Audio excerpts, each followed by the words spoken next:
Oi, meus amores! Saudade de vocês. Pensou que ia ficar longe de mim, né? Mas é isso que eu dou um jeito. Alta tecnologia. Meus amores, hoje eu tô aqui com vocês para bater um papo sobre ela, sobre Roma Antiga. Eu sei que no momento é difícil, tá sofrendo, tá passando por dificuldade, mas ela vai vencer, sabe por quê?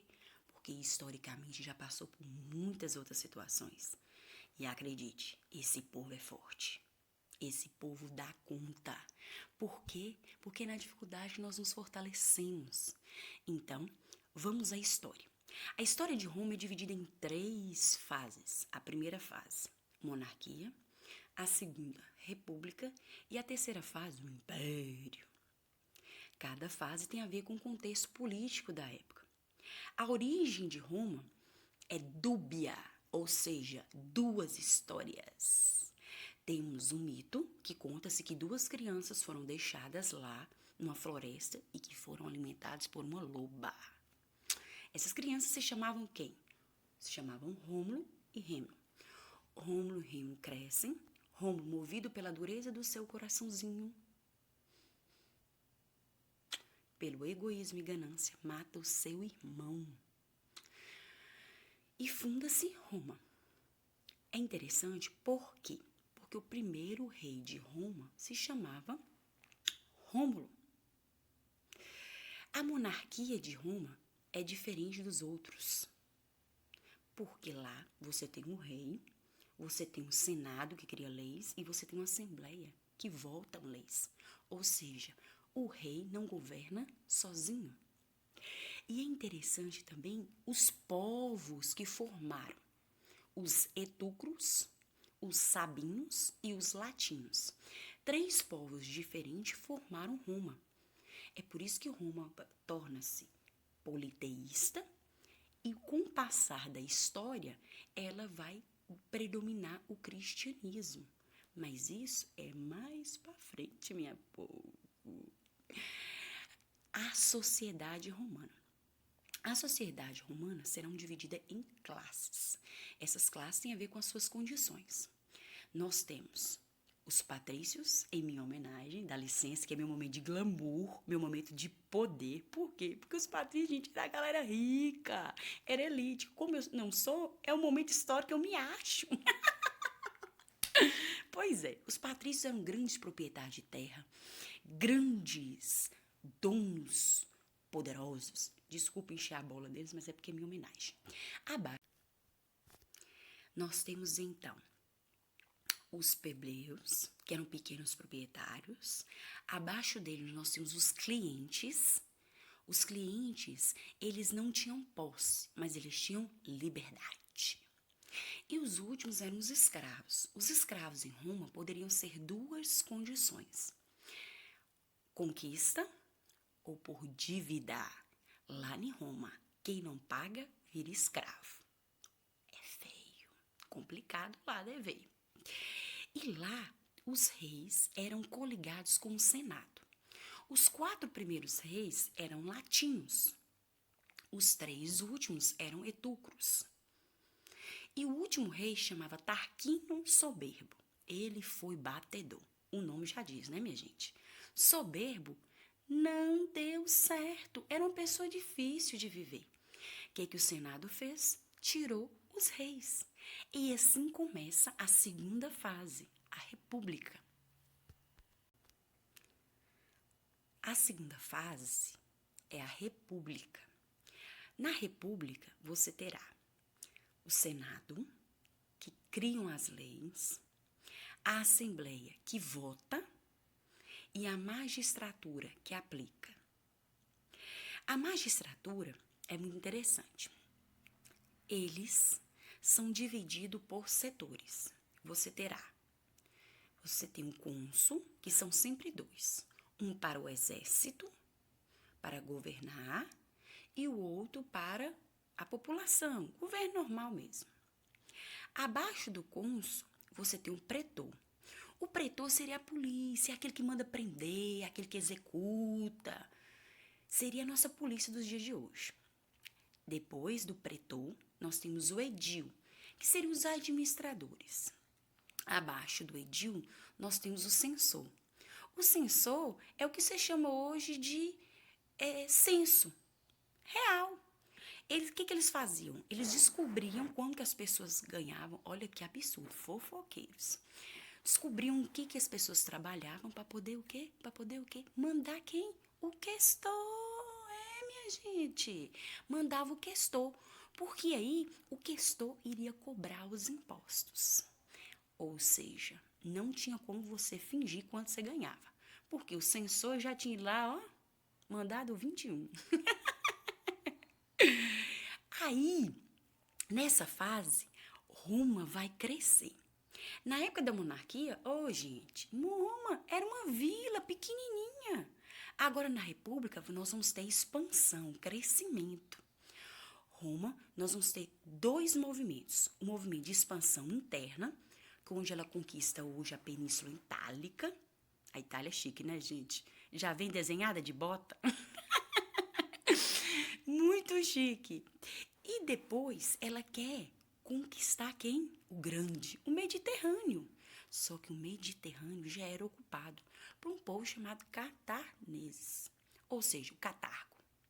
Aí eles vão brigar com o Catargo, porque eles são desses, eles não desistem. E assim começam as guerras púnicas. Essas guerras vão durar um período, mas acredite, eles vão ganhar.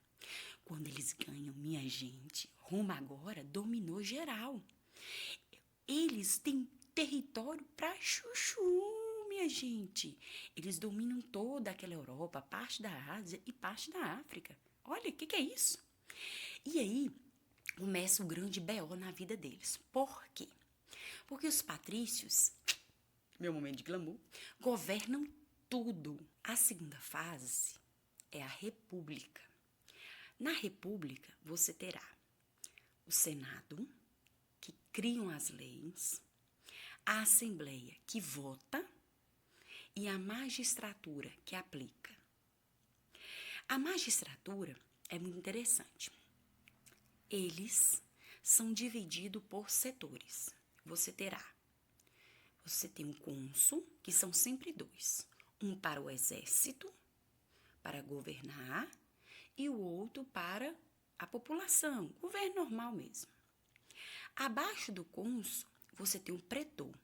O pretor seria a polícia, aquele que manda prender, aquele que executa. Seria a nossa polícia dos dias de hoje. Depois do pretor, nós temos o edil, que seriam os administradores. Abaixo do edil, nós temos o censor. O censor é o que se chama hoje de censo real. O que eles faziam? Eles descobriam quanto que as pessoas ganhavam. Olha que absurdo, fofoqueiros. Descobriam o que as pessoas trabalhavam para poder o quê? Para poder o quê? Mandar quem? O questor. Minha gente. Mandava o questor. Porque aí o questor iria cobrar os impostos. Ou seja, não tinha como você fingir quanto você ganhava. Porque o censor já tinha lá, ó, mandado 21. Aí, nessa fase, Roma vai crescer. Na época da monarquia, gente, Roma era uma vila pequenininha. Agora, na república, nós vamos ter expansão, crescimento. Roma, nós vamos ter dois movimentos. O movimento de expansão interna, onde ela conquista hoje a Península Itálica. A Itália é chique, né, gente? Já vem desenhada de bota. Muito chique. E depois ela quer conquistar quem? O grande, o Mediterrâneo. Só que o Mediterrâneo já era ocupado por um povo chamado catarneses, ou seja, o Catargo. Aí eles vão brigar com o Catargo, porque eles são desses, eles não desistem. E assim começam as guerras púnicas. Essas guerras vão durar um período, mas acredite, eles vão ganhar. Quando eles ganham, minha gente, Roma agora dominou geral. Eles têm território pra chuchu, minha gente. Eles dominam toda aquela Europa, parte da Ásia e parte da África. Olha, o que é isso? E aí, começa o grande B.O. na vida deles. Por quê? Porque os patrícios, meu momento de glamour, governam tudo a começo da crise da República. Por quê? Os patrícios ficaram com todas as terras, ficaram com todos os escravos. E os plebeus? O que sobraram para eles? Nada, minha gente.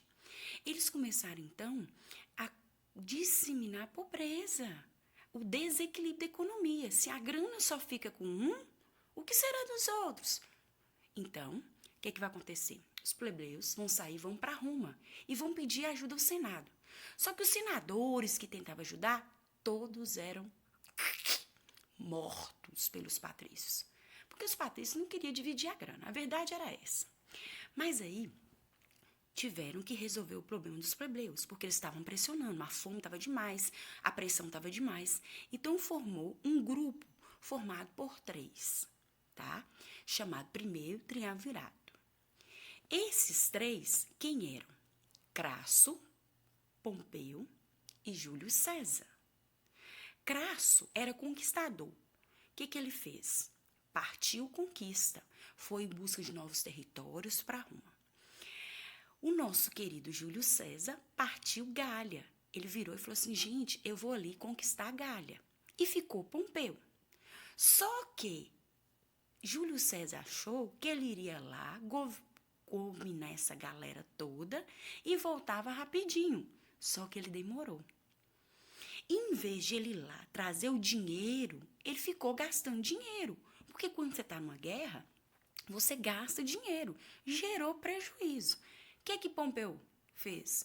Pompeu achou que Júlio César teria já traído Roma, ou seja, já teria pegado tudo para ele, que não ia voltar não, e que ia passar a perna mesmo. O que Pompeu fez? Correu lá no Senado e falou assim, galera, Júlio César nos traiu, ele não vai voltar. Só que Júlio César ficou sabendo. Porque eles escreveram uma carta e contaram para Júlio César que Pompeu havia falado que ele era um traidor. Júlio César fala aquela frase bombástica, a sorte está lançada, minha gente. Ou seja, se vocês acham que eu sou um traidor, espera, aguarde, confie. Eu vou conquistar a Gália, volto aí, governo tudo, tomo tudo de vocês e provo o quê? Que eu sou massa. E foi isso que Júlio César fez. Júlio César sai de lá, conquista a Gália e volta. Quando ele volta, Pompeu já deu o pé, fugiu. Você acha que ele ia enfrentar Júlio César? Claro que não, gente. Nisso vai começar as guerras civis. Ou seja, as guerras civis foram nada mais que Júlio César perseguindo Pompeu. Júlio César vai perseguir Pompeu, vai matar Pompeu. E o que vai acontecer? Júlio César vai assumir o poder e vai receber o título de ditador perpétuo de Roma. Júlio César, ele então vai começar a fazer várias reformas. Olha a ideia dele. Já se é uma república significa coisa do povo.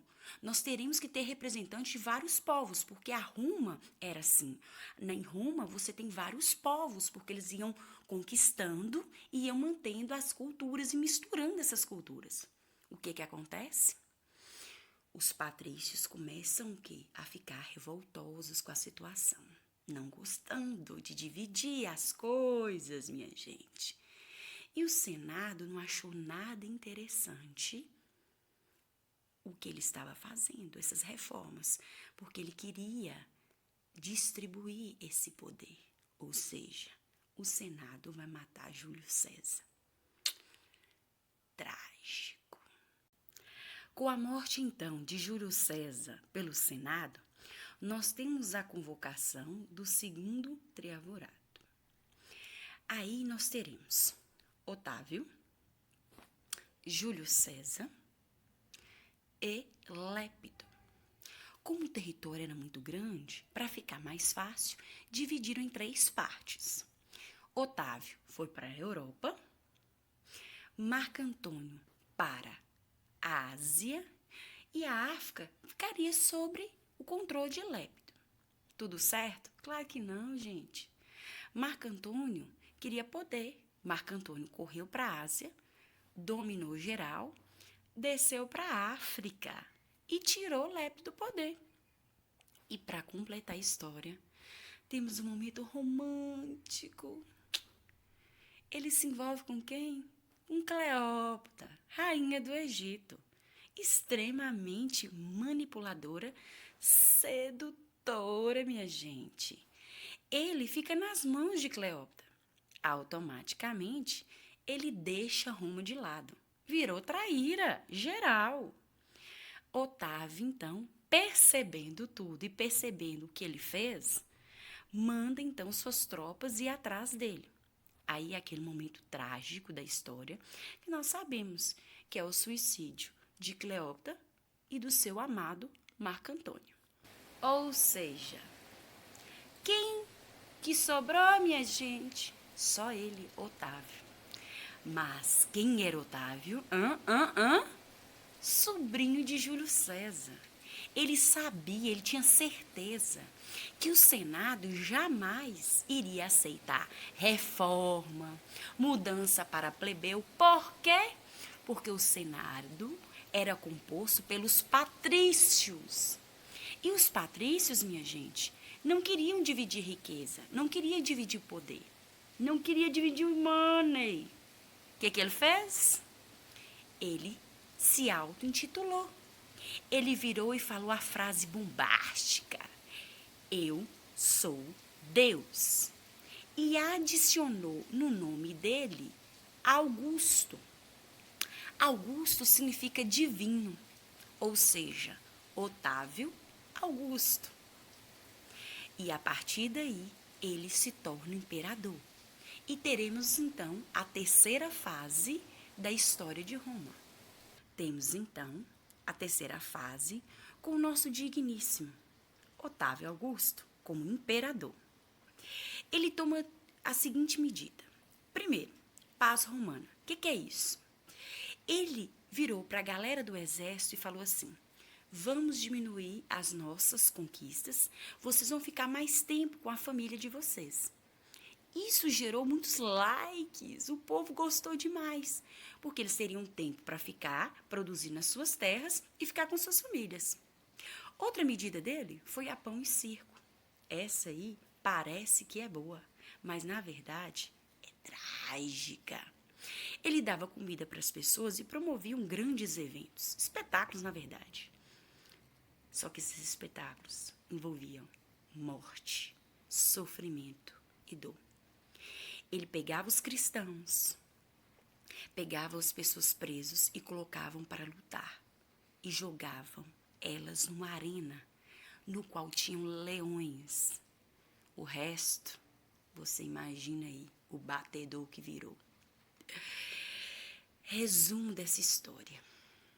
Nós temos aí a situação do cristianismo dentro do Império Romano. O que acontece? Os cristãos não eram bem-vindos. Por quê? Porque os cristãos não adoravam os imperadores.